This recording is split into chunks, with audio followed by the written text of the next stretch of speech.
Ghosts. They're a really common enemy in a lot of tabletop games. And if you want to learn how to make a truly chilling and visually stunning ghost with some glowing effects with a few common crafting ingredients, then I'll show you how to do it this week on Tabletop Witchcraft.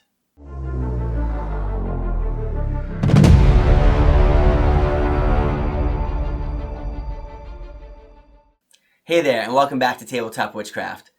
This week I was really inspired to make a whole bunch of ghost miniatures to fit inside of my epic haunted house. If you haven't seen this video, you've got to check it out. I'll put a link at the end of this video for you to do so. Now, as far as crafting ingredients, there really aren't that many to make these ghosts. Some of the ones that you might not have might be like the Citadel skulls. No big deal. I'll show you how to make these ghosts without them as well at the end of the video. Now, if you haven't seen, one of the biggest craze lately is adding light to cotton balls to add a really cool fire or glowing effect. I had to do that. I knocked it down to a really small scale to fit with these ghosts. So if you're ready, let's go grab some supplies and let's get crafting. Okay, so we're going to start out with some typical wiring here that you use for wiring up your house. I got lucky. I just finished redoing my basement and I had a bunch of this stuff laying around.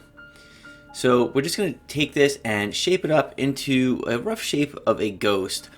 You'll see towards the end of the video, I'll show you another rendition of this that I did for like a practice model, I guess. And that ghost came out really nice.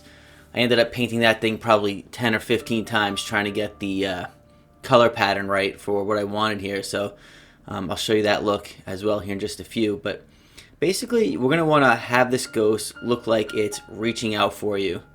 And I'm going to have it flying more vertical along the ground.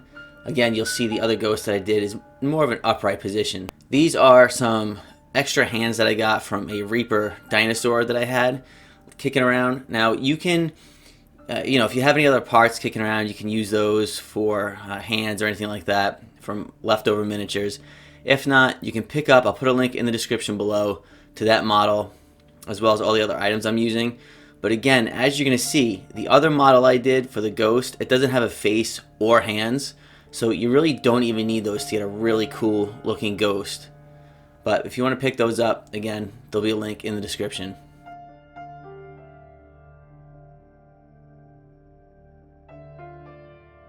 Now you see a little drop of liquid on that piece of copper. That is some accelerant that I placed on there already. And then with a little bit of super glue on the arm, it'll attach it and hold it and secure real nice. Now, if you haven't picked up any Citadel skulls, this box is amazing. It's obviously pretty much everybody's go-to when you got to pick up and use some skulls in any of these builds. So this is just a orc skull that I'm using. Same method again. A little bit of super glue and accelerant will hold it right in place.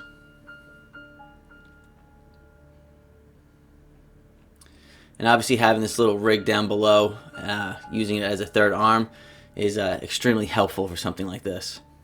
Now we're going to knead up some of that green stuff and we're going to place it over the model, covering the joint where the arms are touching the copper for the hands.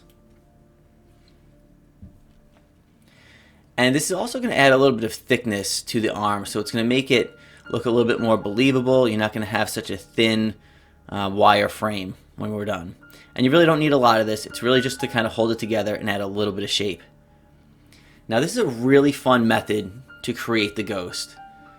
All we're doing is getting the green stuff really thin. We're going to keep our fingers a little damp. That way it doesn't stick too bad to us. It's extremely sticky.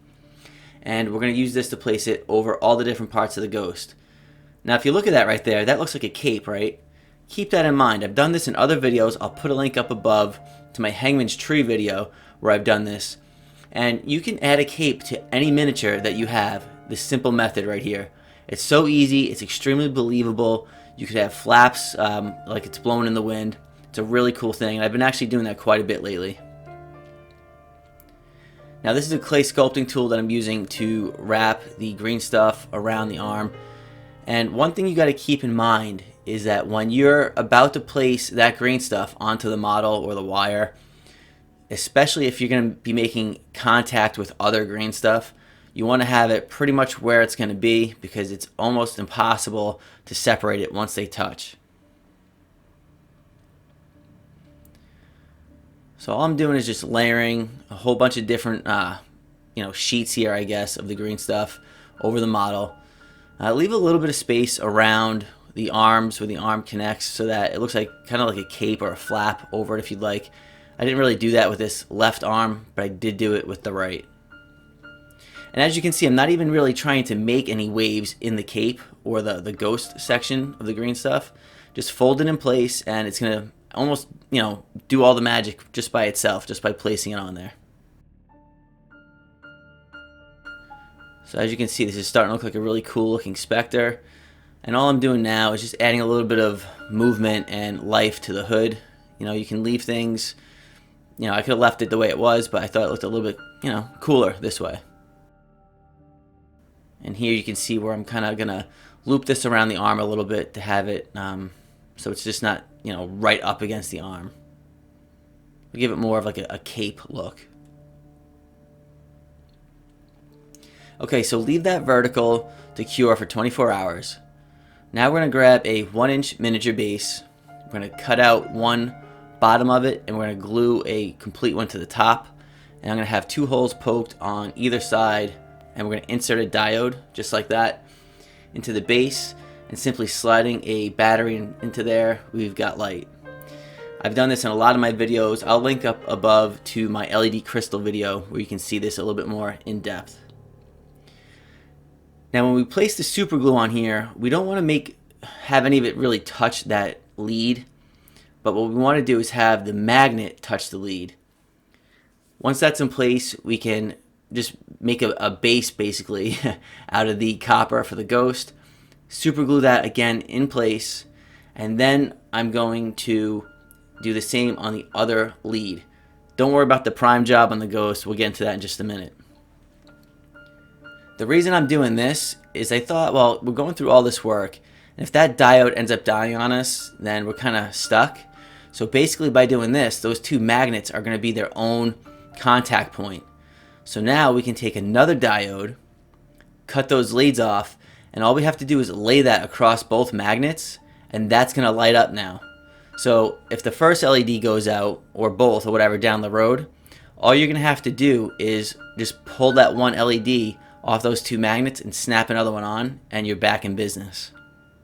Okay, so now I'm using the airbrush, obviously. You can use some Citadel primer or, even just any black and white spray paint to prime this. You could also zenithal prime it with a paintbrush. That would work as well. And I'm going for a purple and black look to this ghost. So what I want to do is I want to have this face and the arm stand out real nice. So I'm just using a little bit of tack. I'm going to cover the face, cover the hands with a little bit of tape, and then I can go and use the airbrush again to start working on my fades for the ghost. Now all I'm doing is just blending these colors together. I'll put a link up above to my miniature painting video, which will give you some ideas on how you can also paint this if you don't have an airbrush and you're just using a regular brush. But basically, I'm just going to be blending these colors from light to dark. Lightest at the bottom of all these little rips, all the way up to really dark right up by the head. And to do that, I just went with a really light purple and just kept adding a little bit more darker and darker purple to it. Eventually, I added a little bit of black. Then I dumped everything out of the airbrush. I didn't clean it out, I just dumped that out, added another drop of black to really darken up the very top of the ghost. It's going to make the brighter green color of the ghost stand out that much more.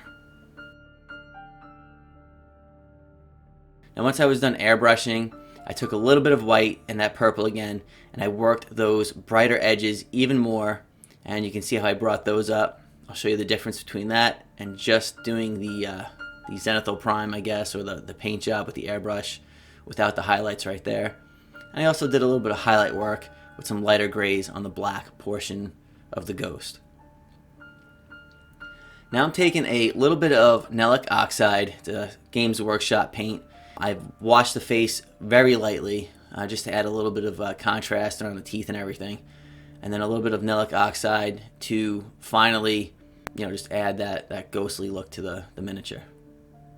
Now I'm going back to the airbrush and I'm doing a light coat of blue and then a purple over that for our lighting effect of the mist effect underneath the ghost.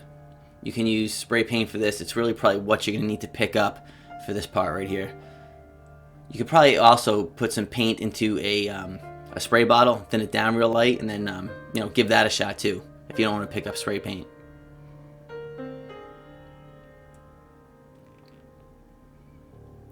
Alright, so here you can see how easy it is to connect a second light to this base. And here I just wanted to show that you really want to pull as much of the cotton ball off as you can and keep it really thin. It's going to make the cotton glow that much brighter. To be honest, I wish I would have pulled even a little bit more off. And to hold it in place, just the tiniest dab of tacky glue, and that's it. That way, down the road, if we ever need to replace that LED, we can do so very easily. Alright, then just a little bit of black paint to do the rim on that. And I also did a little OSL effect on the eyes, a little purple. You could check out Sam Lenz online. He has a really good tutorial on how to do that. And here's just a way to do this miniature as well without using the hands or the face. Still very believable. I never did the final paint job on it, as this was my test model, but you can see how cool this looks as well.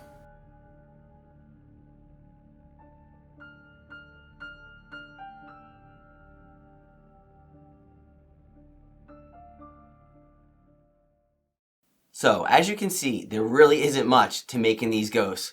Now, as I said, the Citadel skulls, the miniature arms and hands, you don't have to add those. These will look really good without them. But if you want to pick those up, down in the description below, you'll find all my Amazon links to all the items and tools that I used in the video. Coming up in the near future, I've got a 3 or a 4-part series that I've been looking to put out for quite some time. I've had a lot of suggestions for it. And it's a new craft system that I got coming out, so I'm really excited to show all of you that. If you'd like to join the Tabletop Witchcraft family, please consider doing so on Patreon. We've got a lot of different tiers over there, one being the Coven, where you can join the private Facebook page where we can chat some more. You can join in on our craft-offs that we're going to start coming up in the near future, where the winner will get a special gift mailed to them by me. And also consider picking up some merchandise. I've got a new Tabletop Witchcraft shirt. There's the logo right there. Alright, until next time, I'll see you around.